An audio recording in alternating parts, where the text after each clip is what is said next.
오늘은 창세기 11장 27절에서 32절까지의 말씀, 아브라함을 불러내심이라는 제목으로 말씀을 전합니다. 로마서 강의를 하고 있는데 격주로 아브라함의 생애에 대해서 같이 번갈아 가면서 나누려고 합니다. 아브라함 한 인물에 대한 어떤 내용, 인물을 본받자는 내용보다는 그 인물을 세우시고 그 인물과 함께 일하시는 하나님의 그 일하심을 좀 살펴볼 필요가 있고, 그것이 또 로마서를 이해하는데 좀 더 도움이 될 것 같아서 들쭉날쭉하는 게 아니라 아예 아브라함만 창세기에서 떼서 차례대로 살펴보도록 하겠습니다. 오늘 그 첫째 시간, 아브라함을 불러내심, 30절에서 32절, 제가 한 절, 여러분 한 절, 나머지 절은 같이 읽겠습니다. 사레는 임신하지 못함으로 자식이 없었더라. 데레가 그 아들 아브람과 하란의 아들인 그의 손자 롯과 그의 며느리 아브라함의 아내 사레를 데리고 갈대아인의 우르를 떠나 가나안 땅으로 가고자 하더니 하란에 이르러 거기 거류하였으며, 함께 읽습니다. 데라는 나이가 205세가 되어 하란에서 죽었더라. 아브라함이라는 인물이 창세기에 나오기 11장 말부터 나오기 시작합니다. 우르라는 마을에 살고 있는 아브라함이라는 한 사람과 그의 가족, 그의 아버지는 데라였고 그의 아내 이름은 사레였습니다. 근데 어떤 일인지 모르지만 갑자기 온 가족이 고향을 떠나는 일이 기록되어 있습니다. 여기는 그냥 하나님이 나타났다 이런 이야기도 없지만 12장 1절, 2절, 3절 보면 하나님이 아브라함에게 너는 어떤 복을 받을 것이다, 너를 통해서 어떤 일을 할 것이다, 뜬금없이 12장에 나옵니다. 그리고 11장 말은 떠났다는 기록만 나옵니다. 과연 많은 분들이 생각할 때 아브라함은 믿음의 사람이었구나, 순종의 사람이구나, 이렇게 생각할 수 있는지, 그래서 제목도 우리 첫 번째 단락을 순종, 떠밀림, 이렇게 한번 정해보았습니다. 그 이유가 사도행전에 좀 나와 있는데 살펴보겠습니다. 7장 2절에서 4절을 보십시오. 제가 읽어드립니다.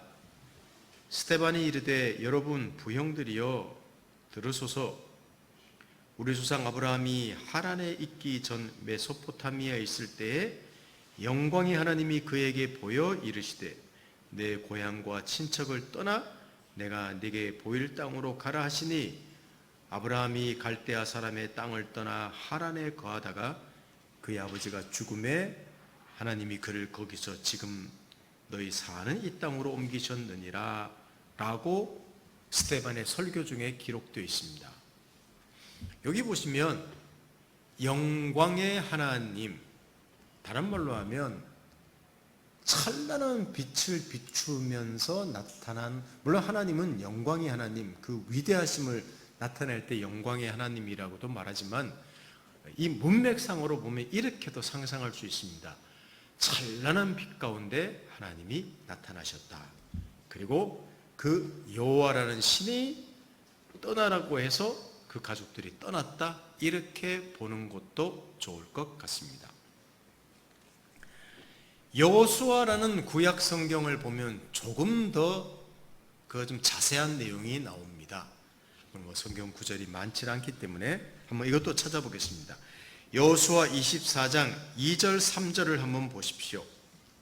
여호수아 24장 2절 3절도 제가 한번 읽어드립니다. 여호수아가 모든 백성에게 이르되 이스라엘의 하나님 여호와께서 이같이 말씀하시기를 옛적에 너희의 조상들 곧 아브라함의 아버지 나홀의 아버지 데라가 강 저쪽에 거주하여 다른 신들을 섬겼으나 내가 너희의 조상 아브라함을 강 저쪽에서 이끌어내어 가나안 땅 온 땅에 두루 행하게 하고 그의 씨를 번성하게 하려고 그에게 이삭을 주었으며 라고 자기 조상들에 대한 이야기를 할 때 강, 이 메소포타미아 강, 티그리스 강, 이 너머 문명권에 있다가 하나님이 불러서 왔다고 이야기하고 있습니다. 그런데 여기 보시면 다른 신들을 섬겼으나라는 말이 나옵니다. 그러니까 아버지 데라가 다른 신을 섬겼다는 말인데 하나님을 몰랐다는 말이죠. 그러면 하나님이 아브라함이라는 한 사람을 불러내셔서 그 세상의 수많은 사람 중에 한 사람 아브라함을 부르셔서 자기 일을 하실 것 같으면 우상을 섬기고 있는 그 나머지 가족 말고 아브라함만 부르시면 되는데 온 가족이 같이 출발합니다.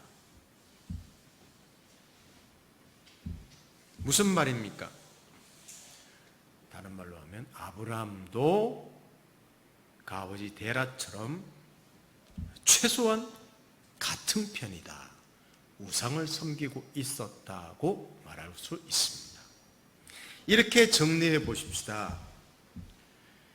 아브라함은 아버지 데라와 함께 우르라는 곳에서 메소포타미아 문명이 한창 있는 우르라는 곳에서 살고 있었습니다. 이방신을 섬기며. 그런데 어느 날 찬란한 빛 가운데 여호와라고 이름하는 신이 자기 이름을 말하면서 그 땅을 떠나 그 여호와라는 신이 지시하는 땅으로 가라고 명령합니다. 아까도 말씀드렸다시피 만일 그가 여호와 신앙이 있었다면 혼자 떠났어야 되는데 그렇지 않았습니다. 너무 두려워서 모르는 신이 나타났으니까, 너무 선명하게 나타났으니까 누구와 상담할 사람도 없어서, 그래도 아버지는 우상을 섬기는 사람이니까, 또 우상 만드는 사람이니까 뭔가 아버지와 상담을 했습니다. 아버지, 간밤에 제가 이상한 환상을 꾸었습니다. 찬란한 광채 속에 어떤 신, 여호와라고 이름하는 신이 나타나서 네게 복을 줄 테니 내가 지시하는 땅으로 가라고 말을 하더이다 라고 말했습니다. 이게 무슨 일일까요? 아버지가 말했습니다. 얘야, 심상치 않구나. 개꿈은 아닌 것 같구나. 요사이 꿈자리도 뒤숭숭하고 일단 시키는 대로 해보자. 요새 집값도 비싸고 대출도 문턱이 높아졌다고 하고 정치하는 것도 보니 마음이 상하니 우리 이번 기회에 이민을 가보는 것도 괜찮을 것 같구나 라고 하면서 온 가족이 이민을 가기로 마음을 먹었습니다. 그런데 우르라는 곳에서 머무릅니다. 왜냐하면 우르는 메소포타미아 문명이 있는 마지막 변방입니다. 그곳을 벗어나면, 그 문명권을 벗어나는 곳, 예전 사람들에게는 자기 문명을 벗어나는 것은 죽음과 같았기 때문에 거기서 머물러 버립니다. 왜냐하면 여기까지도 그들이 무슨 자발적으로 믿음을 따라 열정으로 온 게 아니라 떠밀려 왔기 때문입니다. 더는 못 가는 것이죠. 바로 거기서 아브라함의 아버지 하란이 데라가 죽습니다. 하란에서 데라가 죽습니다. 그리고 그들의 이동은 계속됩니다. 하나님이 데라를 데려가시면서 아브라함 가족을 계속 밀어붙이신 것이죠. 하란이라는 곳에서 메소포타미아 문명권을 벗어나고자 하지 않는 아버지 데라가 없어지니까 옮기기 시작했답니다. 그리고 우리 다음에 살펴볼 창세기 12장 1, 2, 3절에 나오는 약속, 그것이 그에게 주어지고 그들은 계속해서 이동합니다. 이게 전체적인 내용입니다. 아브라함이 누군가 하면 이스라엘이라는 민족의 혈통적인 조상입니다. 그에게 주시는 복, 오늘 읽지는 않았지만 창세기 12장 1, 2, 3절에 나타난 아브라함에게 준 약속은 굉장합니다. 큰 민족을 이루겠답니다. 이름을 창대하게 하겠답니다. 그 후손을 통해서 세상이 복을 받겠답니다. 그리고 아브라함의 축복하는 사람은 다 축복하고 아브라함을 저주하면 그 사람들도 저주받는답니다. 이런 복이 어디 있습니까? 자, 우리가 창세기 강해를 하는 것이 아니기 때문에 다 살펴보지 않았지만 창세기 11장까지는요 어떤 내용인가 하면 하나님이 천지를 창조하셨습니다. 인간을 창조하셨습니다. 그리고 사람이 범죄했다는 기록이 막 빨리빨리 진행돼서 나옵니다.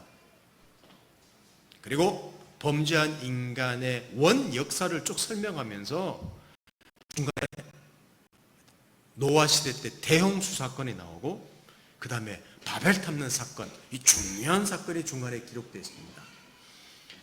아무리 심판을 전 세계 모든 것들을 다 멸종하는 심판을 하더라도 죄가 없어지지 않더라. 인간이 있는 한. 그리고 바벨탑 사건 이후에 인간의 언어를 하나님이 다 다르게 해서 세상에 흩어버렸음에도 불구하고 사람들은 변하지 않더라. 그러니까 11장까지는 무슨 내용인가 하면 인간의 본질은 변하지 않는다는 사실을 짧은 역사의 기록을 통하여 하나님께서 창세기에 기록해 두셨습니다. 바로 그런 역사 가운데 아브라함이라는 한 사람을 통하여 하나님이 새로운 일을 하시겠다고 말씀합니다. 그게 아브라함 안에 있는 메시지입니다. 자, 그러면 왜 꼭 아브라함이겠습니까? 오늘 그 내용을 살펴보겠습니다. 왜 아브라함인가? 도대체 얼마나 대단한 인물이면 하나님께서 이렇게 불러내셨단 말입니까? 우리 성경 곳곳에 숨어있는 그 숨은 그림을 한번 찾아보면 굉장히 재밌는 내용이 됩니다. 아브라함은 하나님을 몰랐고 두려움 때문에 떠밀려서 고향을 떠났다고 아까 말씀드렸죠. 근데 조금 전에도 읽었다시피 아브라함의 아내 사레는 잉태하지 못했더라라고 성경은 기록하고 있습니다. 불임의 상태, 그러니까 아기를 아직 안 낳았더라가 아니라 불임의 여자라는 말입니다.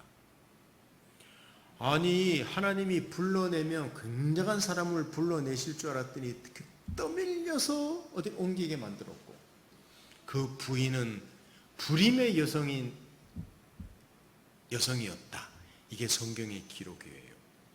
그런데 이들을 통해서 하나님이 온 세상이 복을 받도록, 아니 그의 후손이 바다의 모래처럼 하늘의 별처럼 많아진다는 약속, 이거는 말도 안 되는 약속입니다. 그 숨은 그림을 찾을 수 있어야 됩니다. 간단히 말씀드리자면, 앞으로도 반복해서 많이 말씀드리겠지만, 하나님이 하시려는 일과 아브라함은 전혀 어울리지 않는 사람이다. 이게 성경이 말하고 싶은 내용입니다. 조건이 안 된다는 말입니다. 바벨탑을 쌓으며 자신의 이름을 드러내고 힘을 모으고 합치면 무엇이든지 할 수 있다는 인간의 본질과 다르게 하나님의 은혜와 하나님의 일하심으로만 인간의 본질을 넘어선다. 그거를 지금 말하고 싶은 거예요. 그게 아브라함 안에 든 메시지입니다. 그러니까 아브라함으로 말미암아 이루어지는 혈통은, 지금도 이스라엘 백성들은, 이스라엘이라는 나라는 자기들의 조상은 아브라함이라는 것을 굉장히 소중히 여깁니다만은 혈통적인 자손을 만드는 게 하나님의 일하심이 아니었고, 아브라함이라는 사람 안에 있는 메시지, 그 메시지로 만들어내는 어떤 후손, 사람들, 그의 믿음의 사람들입니다. 나중에 살펴보겠지만 하나님의 은혜로 만들어지는 사람들입니다. 그것이 이 한 인생에 넘치도록 들어있습니다. 자, 성경 한번 찾아보십시다. 오늘 마지막 구절입니다. 로마서 4장 17절에서 21절을 제가 한 절, 여러분 한 절을 한번 읽어보겠습니다. 로마서 4장 17절에서 21절까지 말씀입니다. 기록된 바 내가 너를 많은 민족의 조상으로 세웠다 하심과 같으니 그가 믿은 바 하나님은 죽은 자를 살리시며 없는 것을 있는 것으로 부르시는 이시니라. 아브라함이 바랄 수 없는 중에 바라고 믿었으니 이는 내 후손이 이같으리라 하신 말씀대로 많은 민족의 조상이 되게 하려 하심이라. 그가 백세나 되어 자기 몸이 죽은 것 같고 사라의 태가 죽은 것 같음을 알고도 믿음이 약하여지지 아니하고 믿음이 없어 하나님의 약속을 의심하지 않고 믿음으로 견고해져서 하나님께 영광을 돌리며 함께 읽습니다. 약속하신 그것을 또한 능히 이루실 줄을 확신하였으니. 아멘. 여러분, 이 말씀 제가 다시 읽는다 그래도 이거 좀 이해할 수 없는 말씀입니다. 그리고 굉장한 말씀입니다. 많은 믿음의 사람들이 이 로마서에 있는 이 아브라함의 믿음을 그렇게 본받으려고 합니다. 너무너무 대단한 믿음이니까 그래요. 자기 몸에 죽은 것 같고 자기 아내의 태가 죽은 것 같음을 알고도 믿음이 약해지지 않았다.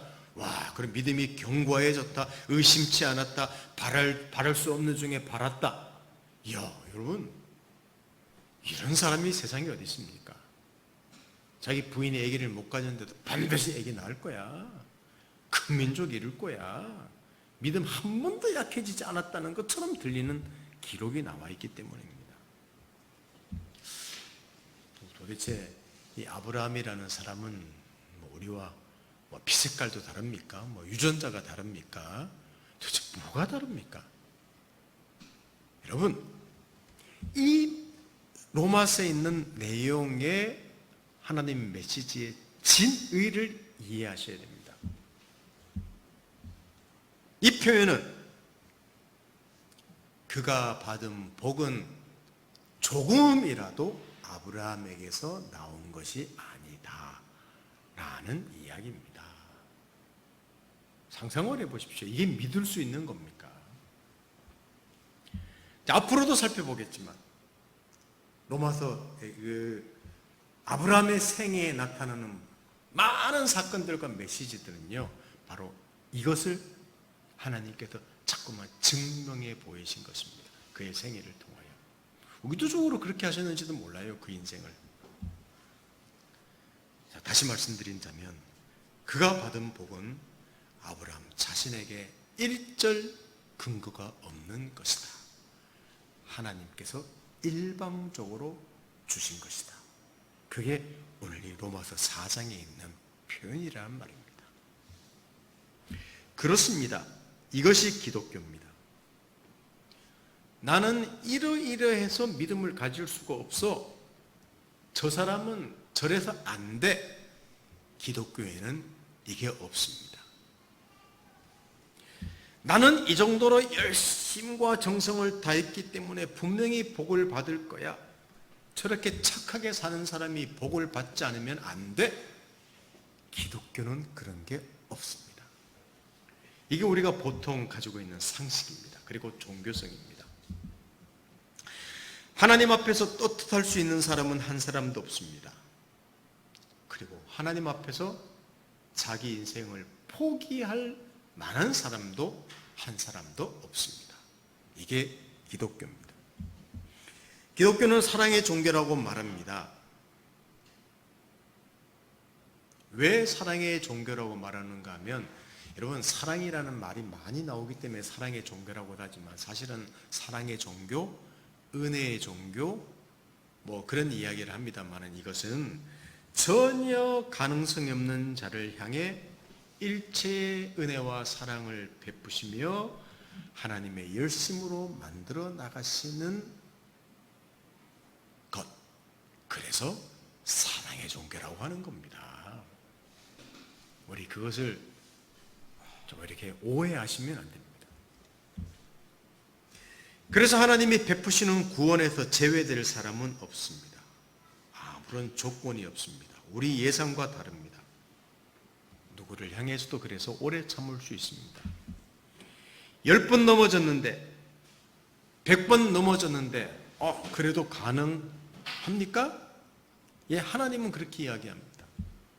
이것이 하나님의 열심과 그의 고집에 걸림돌이 되지 않는다고 말하는 거예요. 이게 성경의 메시지라는 말입니다. 사람으로 안 되면, 사람의 열심으로 안 된다면 자기 아들을 보내겠다는 겁니다. 보냈습니다. 자기 아들을 보내서 그 아들을 죽였단 말입니다. 사람이. 그러면 다시 살려서 자기 일을 또 하시겠다는 겁니다. 그리고 그 죽인 사람들까지도 품으시겠다는 겁니다. 이게 하나님의 일하심이고, 그 일하심이라면 일절 사람에게 어떤 근거가, 이유가, 조건이 없다는 것을 하나님은 두차 반복해서 말씀하시는 것입니다. 여러분, 그래서 기독교는 참 뻔뻔한 종교 같아요. 뻔뻔한 종교. 맞습니다. 기독교는 뻔뻔합니다. 우리가 뻔뻔하다고 생각하는 것이지 이게 하나님의 일하심입니다. 하나님에게는 그렇지 않습니다. 왜냐하면 그것은 우리의 본질로는 이룰 수 없는 일이기 때문에 그렇습니다. 아무리 망가져도 하나님은 하실 수 있다고 합니다. 아무리 수준이 안 되어도 하나님은 상관이 없다고 하십니다. 성도 여러분, 그러므로 이제 아브라함을 통해서 계속해서 살펴보겠지만, 아브라함뿐만 아니라 그의 믿음 안에서 부름을 받은 모든 하나님의 사람들 안에 무엇이 묻어나는 건가 하면, 그리스도인에게는 탁월함이 묻어난다, 열정이 묻어난다, 고상함이 묻어난다, 다 필요한 것들입니다. 가장 기본적으로 묻어나야 될 것은 복음이 묻어나야 되는 겁니다. 아니, 복음이 묻어날 수밖에 없는 인생입니다. 하나님의 은혜와 그의 사랑과 그의 일하심, 그의 열심, 그의 고집이 깊이 배어있는 인생이 누군가 하면 그리스도인이기 때문입니다. 또 실패합니다. 그래서 또 좌절합니다. 그게 우리의 수준인 것 어떻습니까? 어떤 사람은 그게 좀 심하고 어떤 사람은 덜할 수도 있어요. 왜? 우리가 가지고 태어난 기질을 탓일 수도 있고, 그 성격 탓일 수도 있고, 유전자 탓일 수도 있고, 세상 탓일 수도 있고, 환경 탓일 수도 있고. 여러분, 똑같은 사람도 어떤 사람을 다른 환경에 넣어놓으면 사람이 변한다고 합니다. 후천적으로 변한다고 합니다. 그게 우리네 인생이에요. 어쩌면 그것은 물론 더 착해 보이는 사람이 있고 덜 착해 보이는 사람, 성질 더러운 놈이 있고 덜 더러운 놈이 있고, 그 차이는 있을 수 있습니다만은 결국은 인간은 거의 같습니다.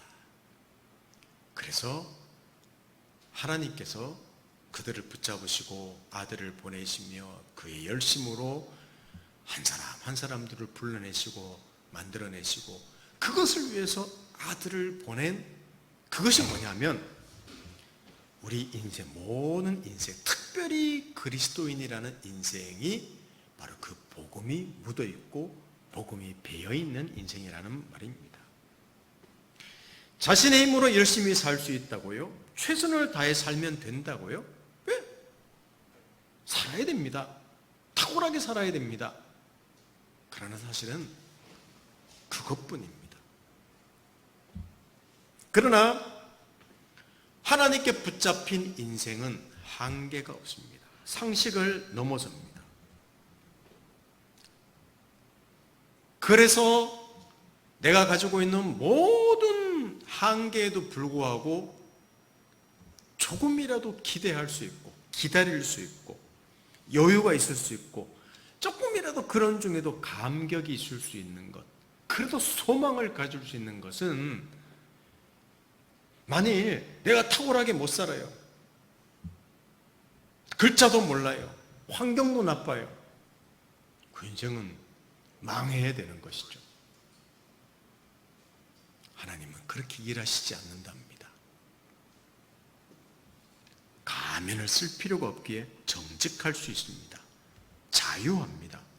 현재의 수준, 그냥 완전히 밑바닥까지 떨어질지라도 결국은 뻔뻔하게 부끄러워하지 않을 수 있습니다. 물론 현재의 수준을 내가 자랑할 필요도 없습니다. 이게 그리스도인의 인생입니다. 심지어는 하나님께서는 우리의 변하지 않는 본질 수준을 넘어서 상상할 수 없는 수준까지도 일하시겠다는 겁니다. 사랑하는 성도 여러분, 자만하지 마십시다. 우리 아무것도 아닙니다. 그러므로 다른 사람을 비판하거나 판단하지도 마십시다. 내가 조금 잘한다고 남을 비판하고 판단하지도 마십시다. 우리에게 주어진 유일한 것은 격려하는 것밖에 없습니다. 자신이나 다른 사람들을 포기하지도 마십시다. 이것은 하나님을 업신 여기는 것입니다. 우리는 믿음으로 사는 자들입니다. 하나님의 약속과 그의 열심으로 만들어져 가는 사람입니다. 아니, 부르실 때부터 또 어쩌면 떠밀렸고, 너 왜 천국까지? 너 어떻게 구원받았어? 나 이렇게 하다가 내가 성경을 들었지. 성경 공부 열심히 했는데 밤새도록 성경을 봤더니 어느 날 딱 깨달음이 주어져서 나 그때부터 믿음을 가졌어. 그렇게 말할 수 있는 사람이 있을지도 모릅니다. 없습니다. 옛날에도 자주 말씀드렸습니다만 그 정확한 답이 뭔 줄 아십니까? 몰라. 나도 몰라. 어떤 분들은 너 구원의 확신 가지려면 이렇게 해야 돼, 이렇게 해야 돼, 이렇게 해야 돼. 물론 그 사람을 위해서 도와주려고 말하는 것일지 모르지만 그것도 상당히 문제가 많습니다. 우리는 믿음으로 사는 자들입니다. 오늘 용기를 내어 살았는데 내일 자포자기할 수 있는 인생입니다. 그래도 깨달으십시다. 그래도 하나님은 열심히 쉼없이 자기 일을 하신다는 것이죠. 대홍수로 안 된다는 걸 보이셨고, 바벨탑 사건으로 인간의 본질을 보이셨고, 인간이 희망이 없는 것처럼 보일지라도 하나님께서는 그 수많은 사람 중에 아브라함이라는 한 사람을 불러서 어떤 일을 행하셨습니다. 이게 성경에 기록되어 있습니다. 이게 바로 우리를 향한 일입니다. 이 메시지에 우리를 귀를 기울인다면 우리 이 아브라함을 불러내신 사건, 그 생애를 통하여 하나님이 일하신 사건 안에 담아내시는 위대한 일들을 우리는 깨닫고 우리 인생을 살아낼 것입니다. 앞으로도 아브라함의 생애를 우리 조금씩 살펴보면서, 아까도 말씀드렸죠? 복음이 묻어있는 인생, 복음이 배어있는 인생, 이렇게 이야기 드렸는데 우리 그런 인생임을 조금씩 더 발견해 나가는 그런 인생이 되면 좋겠습니다. 복음을 더 분명히 우리 알고 그 은혜 안에서 우리가 마음껏 헤엄치며 살아가는 인생 되기를 예수님 이름으로 축원합니다. 오늘 이렇게 시작을 했습니다. 함께 기도합니다.